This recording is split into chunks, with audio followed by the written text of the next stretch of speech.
이재명 더불어민주당 대선 후보가 오늘 전격적으로 개헌을 대선 전국의 화두로 올렸습니다. 대통령 4년 연임제와 결선 투표제 도입 등을 담은 개헌안을 제안한 건데요.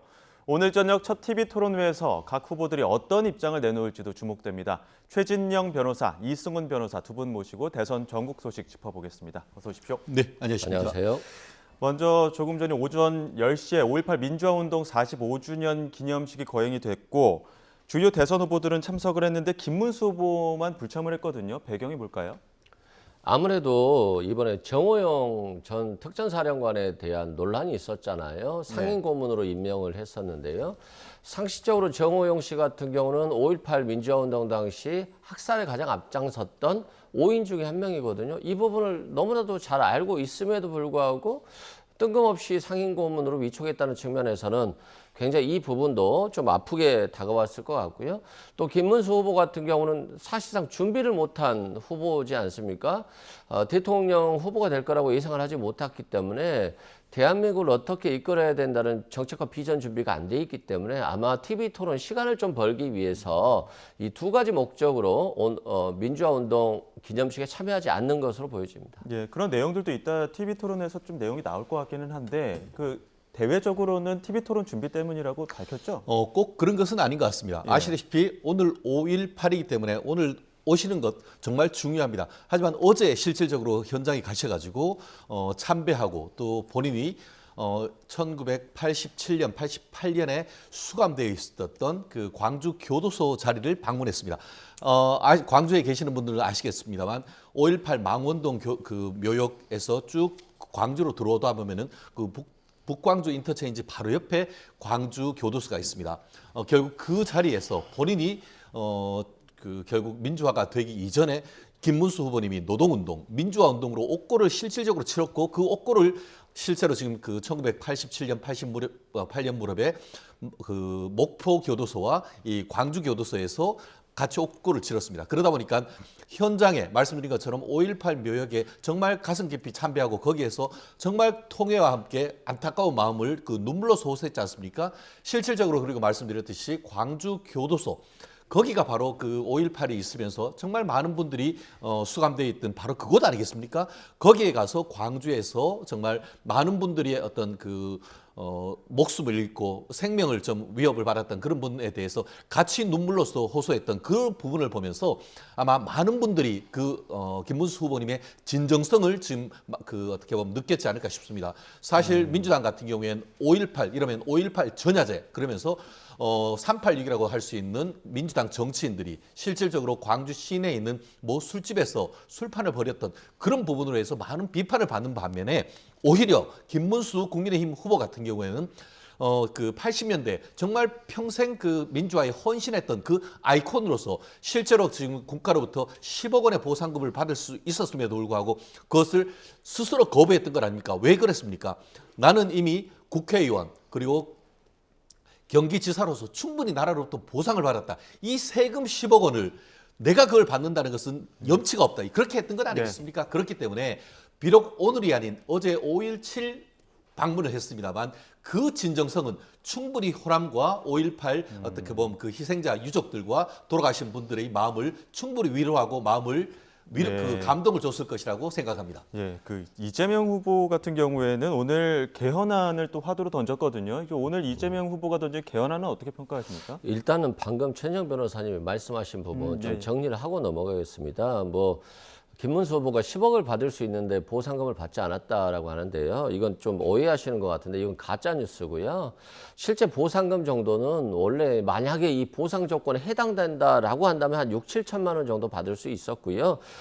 그럼에도 불구하고 그때 당시에 공무원이거나 국회의원의 경우에는 보상금 제외 대상입니다. 그러니까 받을 수 없는 것이었는데 자꾸 10억 원을 받을 수 있다라고 해서 김문수 후보를 띄우고 있는데요. 이건 가짜 뉴스다 이렇게 말씀드리고요. 이재명 후보가 오늘 개헌안에 대해서 얘기를 했잖아요. 네. 저는 이번에 대선의 전국 주도권을 쥐고 가겠다라고 하는 생각이다라고 봅니다. 자꾸 김문수 후보나 국민의힘의 개헌안은 자신들이 못났으니까 자신들이 대통령이 된다고 한다면 3년만 할게요. 그 3년만 할 거니까 최대한 이 반 이재명을 향해서 모여주십시오라는 정도 수준이에요. 그러니까 국가와 국민을 위한 개헌안이 아니라 이재명 후보를 이기기 위한 당근책일 뿐이거든요. 근데 이재명 후보의 오늘 개헌안은 굉장히 합리적이고 이게 단순하게 그냥 갑자기 정략적으로 나온 개헌안이 아니라 상당히 좀 준비됐다 이런 생각이 들어요. 과거에 여당이 힘들어지면 자꾸 거국 중립내각을 얘기하면서 야당에게 국무총리 추천을 제시했었거든요. 근데 이번에는 아예 그냥 국회에서 추천해라 국무총리를 라고 한다면 야당이 다수당이면 야당이 법적으로 추천할 수 있는 거잖아요. 그러면 그 국무총리는 대통령을 견제할 수 있는 권한을 가지기 때문에 상당히 견제와 균형 속에서 국정이 운영될 수 있다라는 측면에서 오늘 굉장히 좋은 의견을 냈고, 또한 대통령 자체가 5년제의 경우에는 정말 잘하는 대통령이면 좀 더 보고 싶잖아요. 못하는 대통령이면 빨리 지금 물러나게 하고 싶잖아요. 윤석열 전 대통령이 그런 케이스죠. 그런 대통령이 나오면 4년에서 끝내는, 그리고 또 정말 잘하는 대통령은 4년을 넘어 8년까지 좀 국정 운영할 수 있게 하는 것이 정말 좋은 것이었는데, 이런 부분을 아주 적극적으로 제안했다라고 봅니다.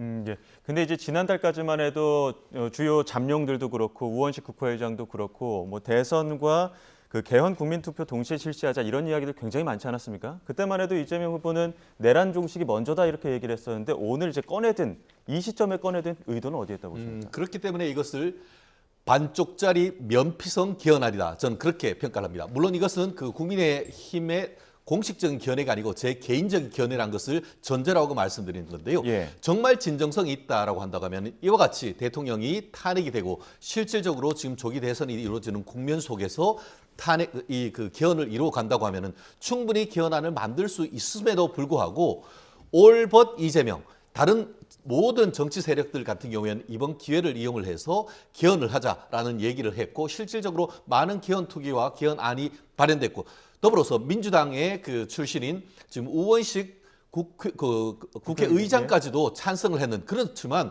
그때 바로 이재명 대표가 뭐라고 했습니까? 지금 무슨 개헌안이냐라고 하니까 그냥 우원식 의장도 그냥 쑥 들어가 버렸습니다. 그런데 지금 와서 실질적으로 본인이 이제 대선에 좀 더 가까워지고 하니까 어떤 정략적 취지에서 이 부분에 대해서 계속 개헌을 반대할 경우 개헌을 찬성하는 것이 어떻게 보면 진보 세력인 반면에 개헌을 거부하는 것이 수구 세력이다라는 그런 프레임에서 벗어나기 위한 하나의 정치적인 전략이다 이렇게 보고요. 더불어서 왜 제가 면피성 반쪽짜리라 하냐면은 지금까지는 마치 87년 체제가 지나친 제왕적 대통령제다라고 비판을 해왔는데, 알고 봤더니만 민주당이 180석 이상 되는 절대 반제를 끼니까 현재 87년 체제는 도저히 행정권이 입법권을 견제할 수 없는 이른바 황제적 국회 권력이 있다는 것을 깨닫게 된 것이죠. 그렇기 때문에 지금에서의 어떤 그 개헌의 핵심은 대통령의 권한 통제도 있는 반면에 국회에 대한 어떤 권한을 제한하는 제도로서의 국회 내부의 상호 견제로서의 상하원제, 나아가 대통령이 경우에 따라서는 국회를 해산할 수 있는 국회 해산제, 이런 부분에 대한 것이 상당히 시대 정신으로 있는데 이 부분에 대해서는 하나도 언급 없이 대통령만 권한을 견제하고, 나아가 본인이 대통령을 8년 하고 그 더불어서 이제는 다수당이 국무총리를 해서 장기 집권할 수 있는 그 제도를 만든다는 점에서 이것은 권력 제한이 아니고 권력을 영구히 장기 집권하려고 하는 의도다라고 비난을 받기에도 충분한 그런 개헌안이라고 봅니다. 오늘 아침에 이제 이재명 후보 나왔을 때는 이제 개헌 당시에 임기 중인 대통령은 적용되지 않는다 이런 또 입장을 밝히긴 했었습니다만 그 부분도 한번 또 여러 논의들이 있기 때문에 한번 제가 지금 말씀드렸듯이 대통령은 변론으로 국회에서 지금 국무총리, 책임 총리를 뽑는다고 했지 않습니까? 그러면 어떻게 되느냐? 지금처럼 사실상 지금도 사실 윤석열 전 대통령이 있었음에도 불구하고 내각의 다수당인 이재명 대표가 실질적으로 여의도 대통령이라고 하면서 모든 상권을 사실상 법을 통해서 행정을 해버렸지 않습니까? 그런 상태에서 내가 대통령이 되지 않는다 하더라도 책임 총리제를 통해서 실질적인 어떤 행정권을 가진다는 그런 내용이기 때문에 결국 플랜 A로서 대통령, 플랜 B로서의 실질적인 총리, 이런 제도라고 한다고 하면 이것은 완전히 민주당이 장기 집권 플랜이라고 보는 것이 합당하다고 봅니다. 그러면 제가 한 말씀만 드릴게요. 윤석열 전 대통령은 내란죄를 왜 질렸습니까? 뭐 장기 집권하기 위해서 하지 않았습니까? 그런데 왜 거기에 대해서는 동의를 안 하는지 모르겠고요. 아니 3년으로 줄이자는 개헌도 합리적이라고 하면서 아니 4년으로 줄이자고 하는 것은 왜 합리적이지 않죠? 그래서 자신이 하면 무조건 맞고 남이 하면 무조건 틀리다는 생각으로 한다면 개헌 자체가 불가능해요. 그러면 우리는 1987년 체제에서 계속 머물러 있어야 됩니다.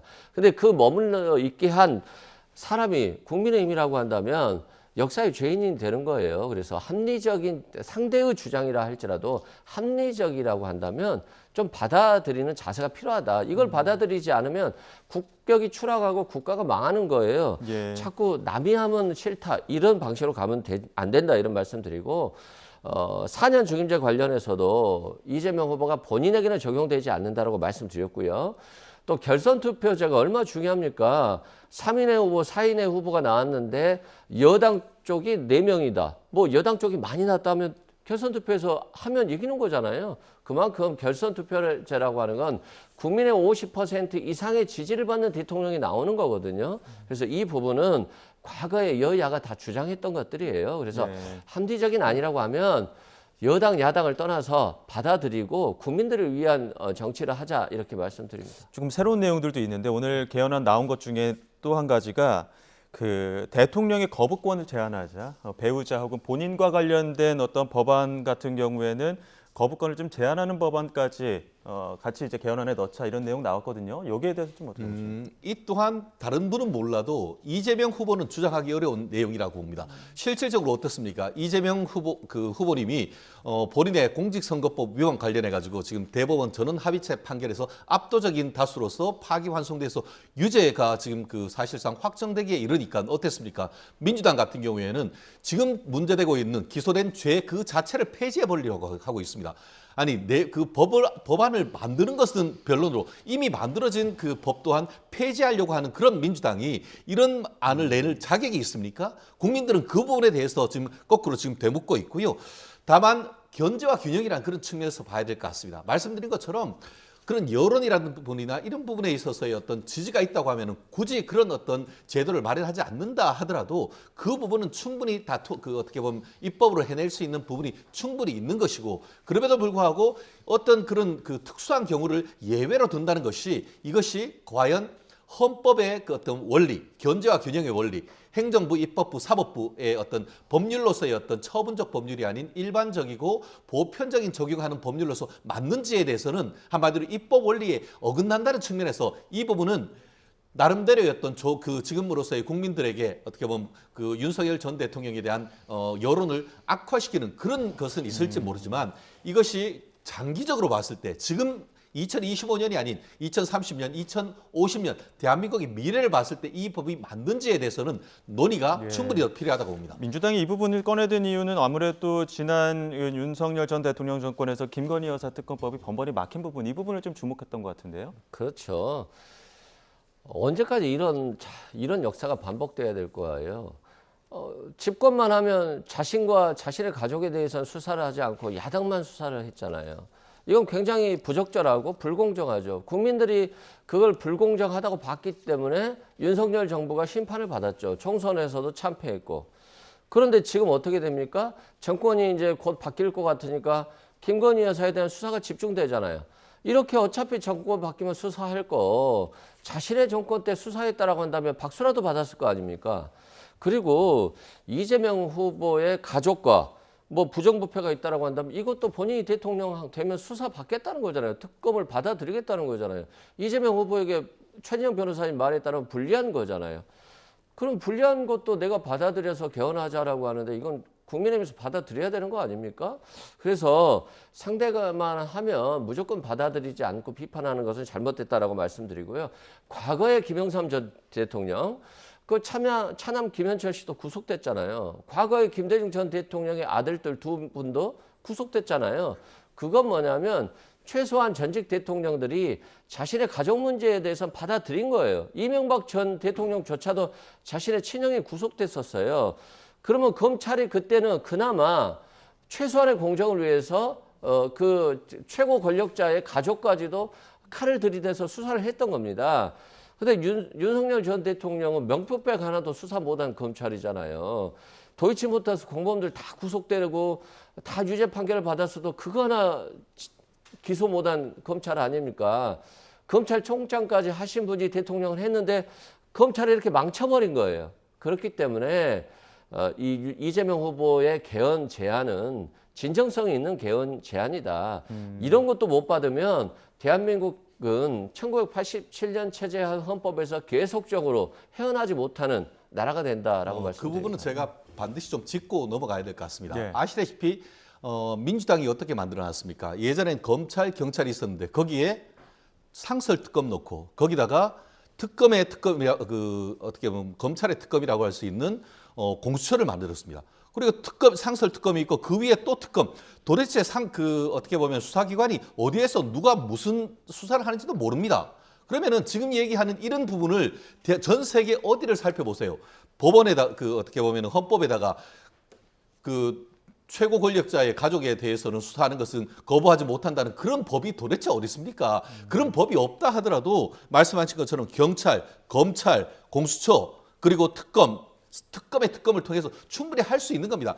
그런데 그걸 하지 않고 상설 특검으로 충분히 할 수 있었음에도 불구하고 그걸 하라고 해도 안 하고 계속 특검만 주장하다가 지금까지 온 건 아니겠습니까? 그런 식으로 해서 진정으로 어떤 특검을 하기보다는 윤석열 전 대통령이 특검을 거부할 수 있도록 유도했는 것이 오히려 훨씬 더 강하죠. 결국은 기존에 있는 검찰, 경찰의 독립성만 유지하면은 그 범위 내에서 충분히 할 수 있는 것인데 그것을 마치 정치적으로 지금 선거 국면에서 마치 그것을 이제 김건희 여사와 관련된 것이냐 침소봉대하는 이 또한 정말 대한민국의 헌법을 7공학을 열기 위한 것이라기보다는 이번 대선의 전략의 하나이라는 그런 얘기인 것이죠. 예, 좀 첨언하시네요. 우리 최현 변호사님 좀 이해를 못 하시는 것 같은데요. 윤석열 전 대통령이 특검을 안 받았어요. 그 한덕수 권한대행이 상설 특검을 안 받았어요. 그리고 윤석열 전 대통령은 공수처 수사도 안 받겠다고 했어요. 검찰 수사도 안 받겠다고 했어요. 경찰에는 가지도 않았어요. 이상한 대통령이잖아요. 국가기능을 인정하지 않았어요, 대통령이. 그리고 민주당이 제안한 모든 법에 대해서 다 거부권을 행사했어요.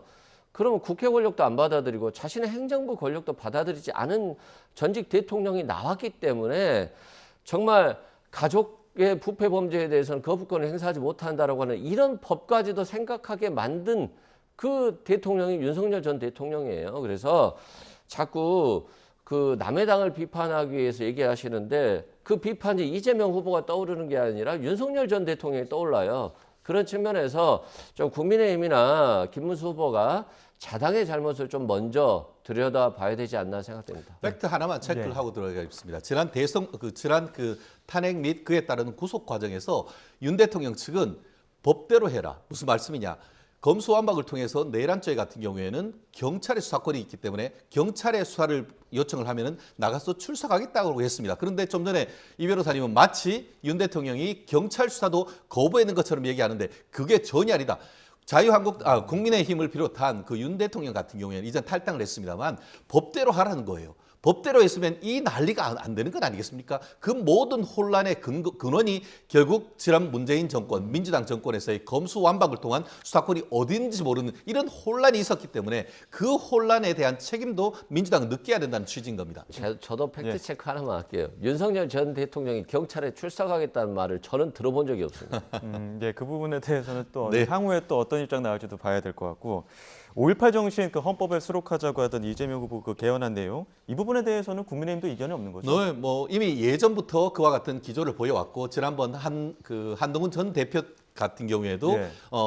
공식적으로 밝혔고 이번에 비대위원장으로 된 김용태 위원장님 같은 경우에도 같은 의견을 밝혔습니다. 아마 오늘 김문수 후보님 같은 경우에는 어제 5.17 전야제에 이제 광주에 가서 참배를 하고 왔습니다만 오늘 제가 알기로는 김용태 위원은 오늘 현지에서 5.18 45주년 기념식에 참석하는 것으로 알고 있습니다. 예. 그렇기 때문에 그런 부분에 대해서는 더 이상 어떤 이미 국민의힘의 공식적인 입장으로서 정리된 부분이기 때문에 예. 더 이상 왈가왈부할 필요가 없습니다. 다만 어떻게 보면 사상과 표현의 자유 그런 취지에서 5.18에 대한 다양한 평가 이런 부분에 대해서까지 5.18 특별법으로 해서 다른 평가를 할 경우에는 형사처벌하는 이런 부분에 대해서는 자유민주적 기본질서 내지 자유주의자 입장에서는 비판의 여지가 있다. 그 정도로서의 어떤 그 다른 학문적인 논평이라든가 정치적 평가 이런 부분을 아예 그 입을 막게 하는 그런 부분에 대해서는 충분히 네. 논의의 여지는 있다 이런 것입니다. 예, 그 논의의 여지에 대해서 혹시 첨언하실 내용 있습니까? 과거에 히틀러가 엄청나게 많은 사람을 죽였어요. 유대인뿐만이 아니라 유럽에 엄청나게 많은 사람을 죽였습니다. 얼마나 빨리 죽이는가 실험까지도 했던 사람들이에요. 여기에 대해서 이 역사를 부정하는 사람들 처벌하는 규정이 있어요.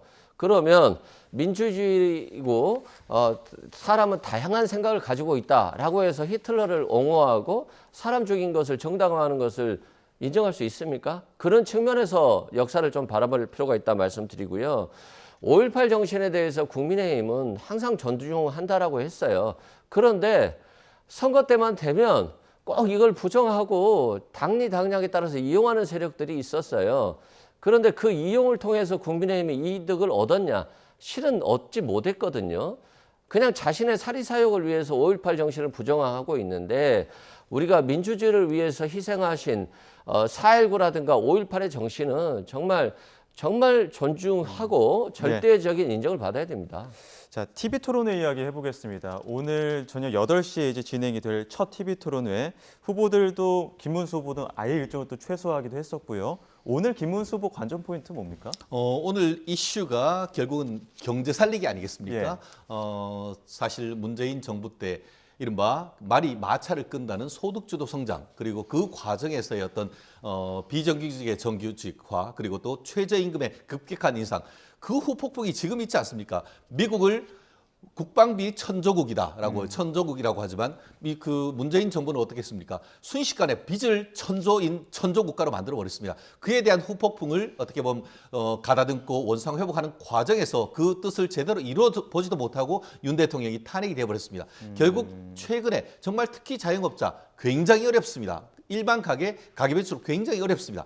현 상황 속에서 성장하고 제대로 이게 기업하기 좋은 나라가 되지 않는다고 하면은 대한민국의 미래는 없다고 봅니다. 그렇기 때문에 오늘 그 김문수 후보님은 자유민주적 기본 질서 그리고 시장 경제를 강조하면서도 결국 성장의 불빛을 키워나가는 규제 완화를 통해서 이 파이를 키울 수 있는 그런 큰 전략을 하되 거기에서 소외되는 정말 것에 대해서는 우리 국가가 적극적인 복지로 한다는 그런 큰 자유민주적 기본 질서와 시장 경제 나아가 따뜻한 복지 이런 큰 틀에서 평소 때 삼선 국회의원 특히 도지사를 하면서 지금 그 대한민국에 각광받고 있는 판교 테크노밸리 그리고 또 광교 신도시 평택 고덕 그 삼성단지 이런 부분에 대한 본인의 어떤 업적을 강조를 함으로써 대한민국의 미래를 지멸질 사람이 누군지를 입증할 것 같습니다. 이재명 후보 전략은 뭘까요?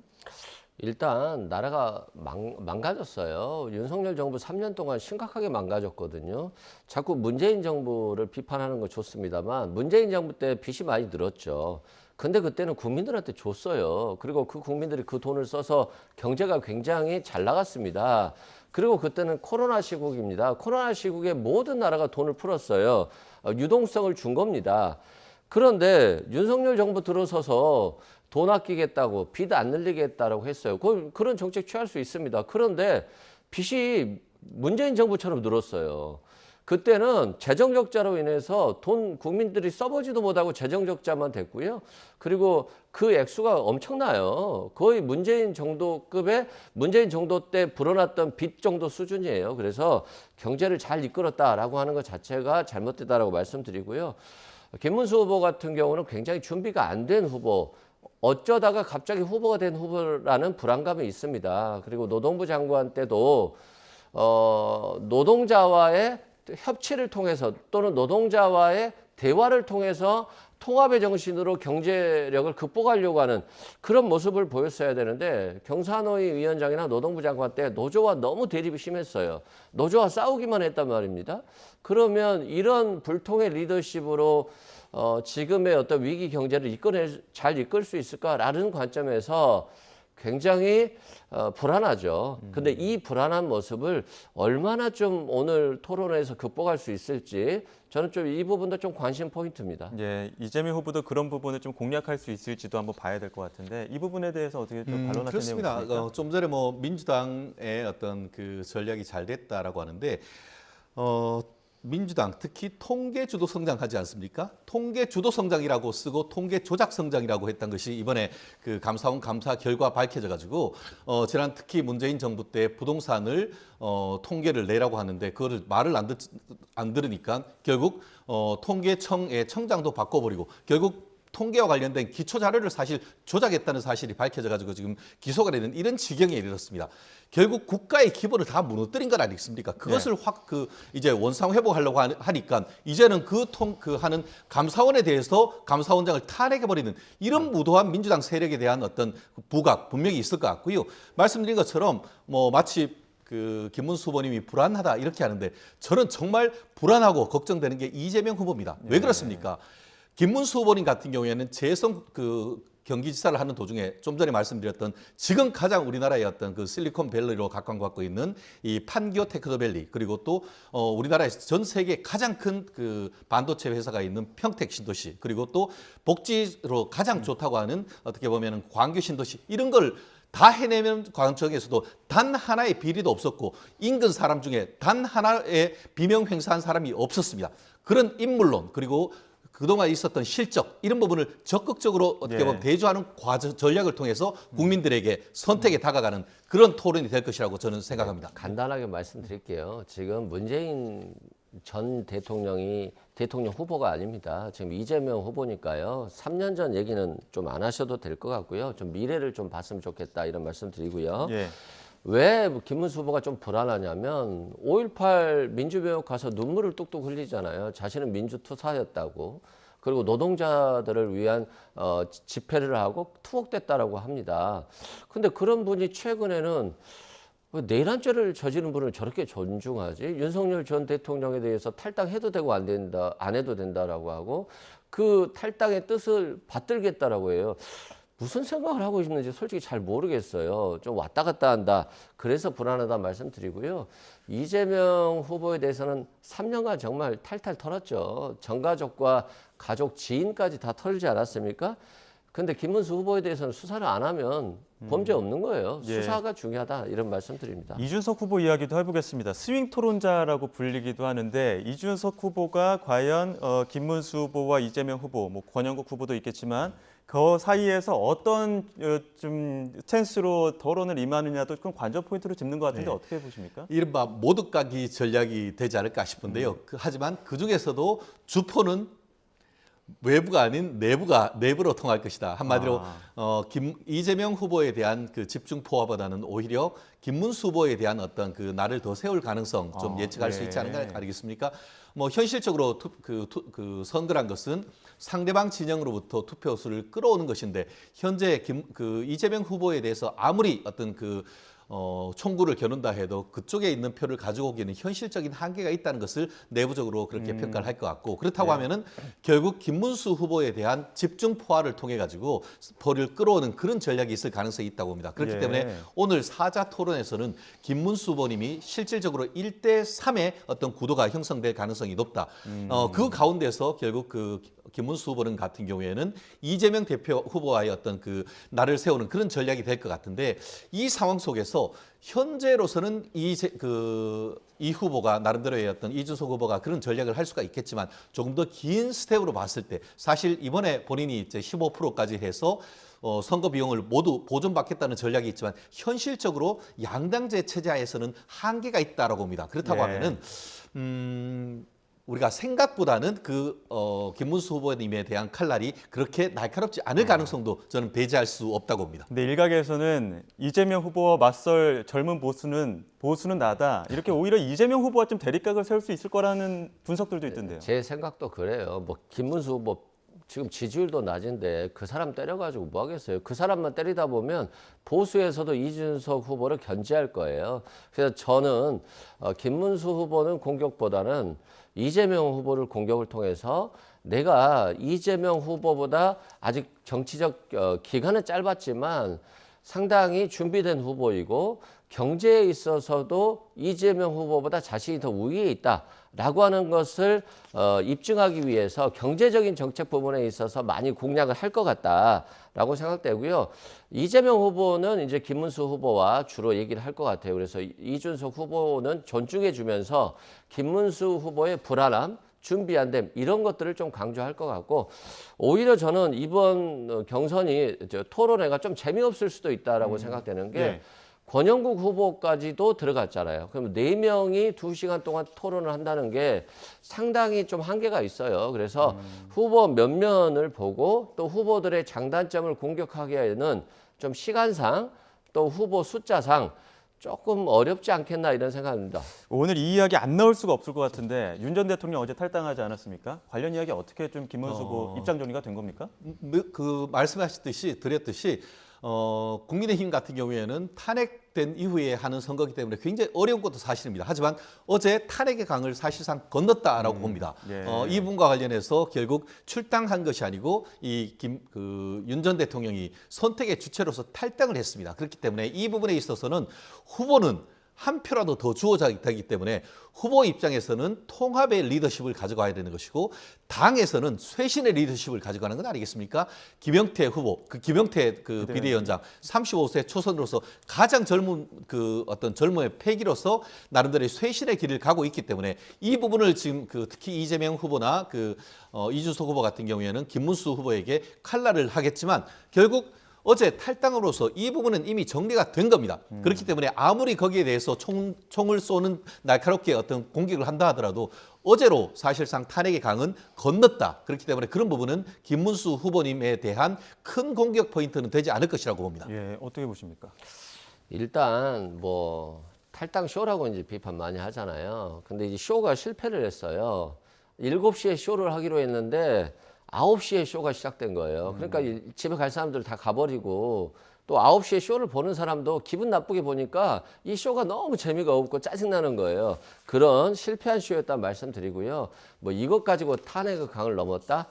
아니 당연히 제명되고 출당돼야 될 분이 5개월 만에 탈당했는데 이게 무슨 뭐 탄핵의 강이겠습니까? 그리고 이번 탈당 논란은 국민의힘에 굉장히 무능함을 보여줬다. 왜 그러냐면 김문수 후보가 리더십을 가지고 주도적으로 윤석열 전 대통령에 대한 탈당 문제를 정리를 매듭을 지었어야 되는데 굉장히 그냥 뭐 초선의 국회의원에게 모든 걸 떠맡긴 측면이 있었어요. 그래서 리더십도 보여주지 못하고 굉장히 어쩌다가 이렇게 보수인 국민의힘이 망가졌을까? 너무 무능해 보인다라고 하는 것을 확실하게 국민들께 각인시킨 실패한 쇼였다라고 말씀드립니다. 두 분 모두 예고편으로 한번 관전 포인트까지 짚어주셨는데 오늘 저녁 8시에 네 후보 어떤 입장으로 어떤 이야기를 할지도 지켜봐야 될 것 같습니다.